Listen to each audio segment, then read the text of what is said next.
Now, before I take any questions, I want to reiterate this. I'm unable to answer any questions about the technical elements of the attack, the identity of the attackers, or anything about the ongoing nature of the federal investigation. I know that's frustrating, but it's very important that we have a balance and ensure that we don't have continued attacks occur as a result of releasing information before it should be released. With that said, I'm happy to discuss the state's ongoing recovery efforts, especially as it pertains to restoring services for Nevadans. Thank you. We heard that there were some interruptions to emergency services. While 911 wasn't completely down, it was impaired some, and then Nevada State Police lines were down Sunday, Monday, and some of Tuesday. You had said earlier that there were no interruptions. Do you have new information on that? No, I do not. That's new information you're providing. Governor, can you talk about how you are personally managing this, how often you get updated, what directives you're giving, how closely you're overseeing everything as this unfolds? Well, like I said in the previous press conference, daily by the hour. You know, as we get through in the later stages of this and we get into the recovery process, I would say it would not continue by the hour, as you know, as early as tomorrow, but it'll be several times during the 24-hour period. Right now, it's a lot of due diligence and ensuring that that data that I had mentioned earlier has not been released, and ensure to bring confidence to the constituents here in Nevada that their data, their information, their personal identifier information is safe within the state systems. And I know it's frustrating.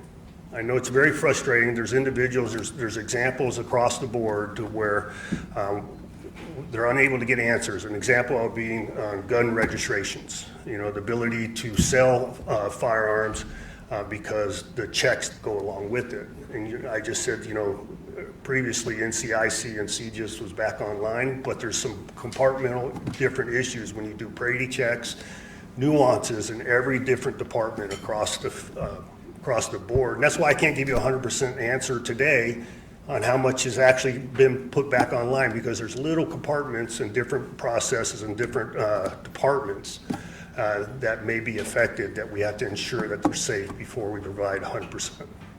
Governor, one of the services that you've been discussing is the DMV, and you mentioned driver's licenses you can start getting tomorrow. Why are we seeing some services almost fully back like the DMV, but others still further behind? I believe I just answered that question. It is because there's different departments in each database that the 100% of it isn't back online. We have to systematically go through each one of those databases and query information pieces and ensure they're not affected. As we determine which ones are not affected, then those are presented. So. Governor, do you have like a goal in mind for when you hope all systems and services will be fully recovered? Tomorrow, right? That's my goal. You know, that's a lofty goal.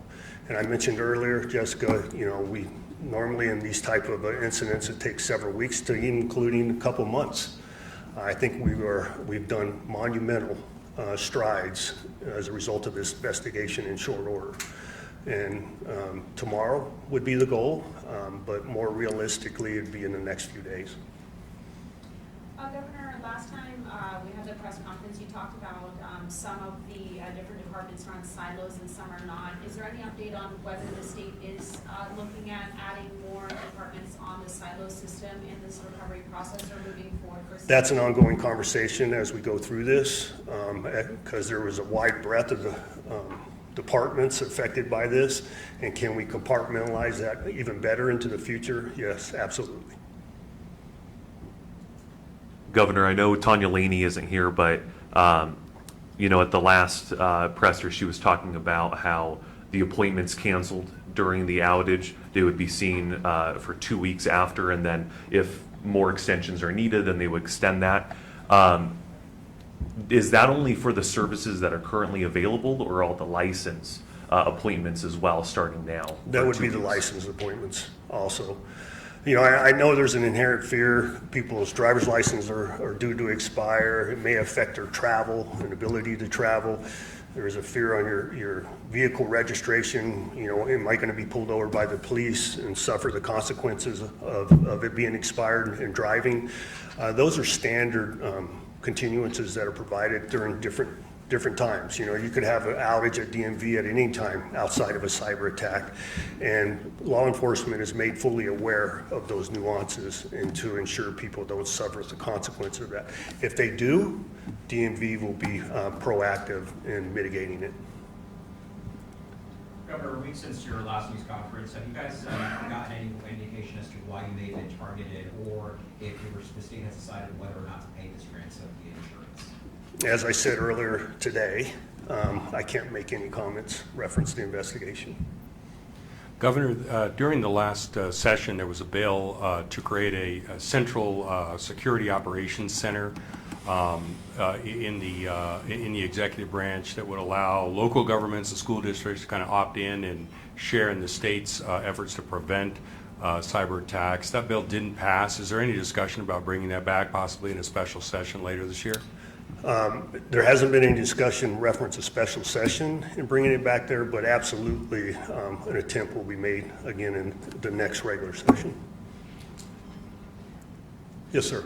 Governor Kyle Payne, KLAS Television. Given the severity and extent of the attack and your answers to our questions about your personal response and your response to the public and the media and your reaction to those questions at last week's press conference, and given that we've only heard from you twice in that time, how do you think this attack will impact your chances for re-election? Good question. I don't think it'll have any effect, How come? because I think the people in Nevada have confidence in my ability to address a crisis. And I think I've done it very well. I know you won't release details now about the technical aspects in terms of what any demands are, or who's behind it, or their motivation, but at what point would you, if there was a ransom, would you tell it publicly that there was one, that you weren't paying it, or you were paying it, or what does it look like in terms of the release of such information? Because I think people are worried that by saying you will release information because it's part of the investigation might never end, and we might never find answers. Well, we will be transparent on that aspect once the time comes. I would not by no means say, no, we're not going to ever provide you any information on that, but when the time comes, we will. Governor, I know you said we don't really have an exact timeline on full restoration of services, but is it something that could be a few weeks? And is there like a priority list of what's next in the restoration, what you're targeting next that hasn't been restored yet? Well, we prioritize on a regular basis, and if you go to the presented website that we provide, that we update twice a day, it shows those priorities. And you can tell by the systems that are coming online, that is synonymous to the priorities. So now we are addressing the original triage departments. You know, let's use an arbitrary amount of a dozen. The specific systems that we weren't able to bring back in totality. So we're processing through that, and one of them in particular is DMV. You know, it's very frustrating for a lot of people because they're affected by DMV on a regular basis. But in that original triage was what is people going to suffer financially, personal information, and or services that the state provides on a daily basis. And we've addressed those particular ones in due order. But there are some little nuances and little separate databases and software functionality that we have to continue to address. Governor, you want a message to those who have possibly lost wages or lost customers or money who have been impacted by the cyber attack? Could you quantify that or qualify that? I've seen there was like a few car insurance places and dealerships who have lost money and say that the DMV being closed has really affected their businesses. So do you have a message for them? I would have to push back on that connotation because it would not affect their business because of the ability to get a waiver for your registration. Governor, what is taking you so long? What's the biggest hurdle for your team to overcome for services to be fully restored? A lot of data has to be evaluated. As you can imagine the history of the state system, right? That's a lot of data migration to build it out on other servers and other systems and then ensure it's not compromised. That takes a lot of person hours and a lot of labor associated with that. Governor, As you can imagine, everything everybody does on a daily basis has some kind of IT system associated with it. So it takes a long time to evaluate that. An example would be the Core NV project. The Smart 21 previous to that, which encompasses all the services that the state provides in payments, tax collections, and salaries and everything else across the board, how long that has been taking to migrate the systems, the old antiquated systems into the new modern day systems. That has taken several years. This process has taken 10 days. And so I think we've done monumental work in that space. Governor, do you have an estimate? This will be the last question. Go ahead. Do you have an estimate for how much this is costing the state financially as far as the length of time that the systems have been down, employees need to be paid? No, we don't have a totality of that. That'll be a running spreadsheet. But to bring you some confidence, we have insurance for this type of incident. And so there's a premium cost at the beginning of that.